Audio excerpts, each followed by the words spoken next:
Angélica, me diz uma coisa.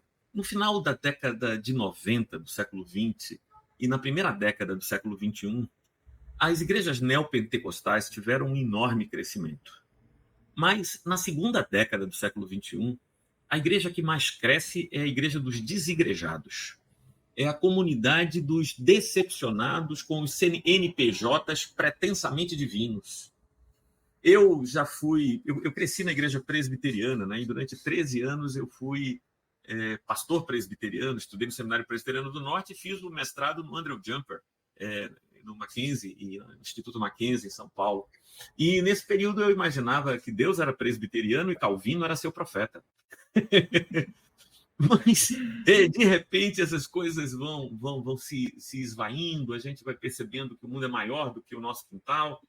E o que eu percebo, Angélica, é que esse pessoal que está decepcionado com os CNPJs pretensamente divinos seria um grupo muito interessante para o movimento ecumênico, porque esse pessoal foi aquele que foi discernindo que Deus é maior do que o lugar em que ele cresceu e viveu.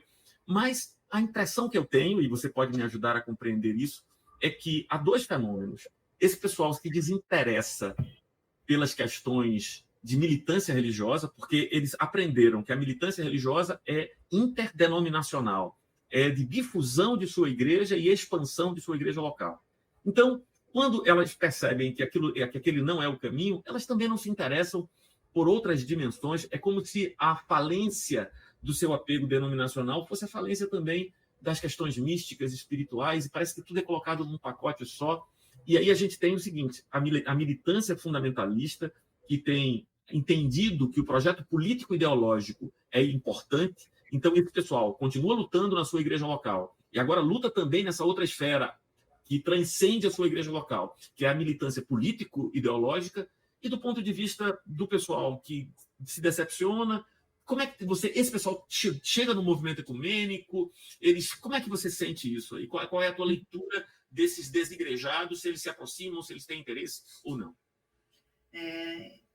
Eu falo que é interessante quando a gente olha os booms das grandes igrejas pentecostais, e que elas sempre estão cheias, mas não necessariamente das mesmas pessoas, porque é sempre um fluxo, né? De muita gente que sai e muita gente que chega. Então elas sempre estão cheias, mas não necessariamente de pessoas que estão lá por anos e anos, porque sempre vem essas decepções e aí, mas a grande roda do Sansara continua. Gente saindo, gente entrando. Eu não acho que necessariamente o desigrejado, quem se decepcionou com a igreja, vai estar rompendo teologicamente as estruturas que aprendeu.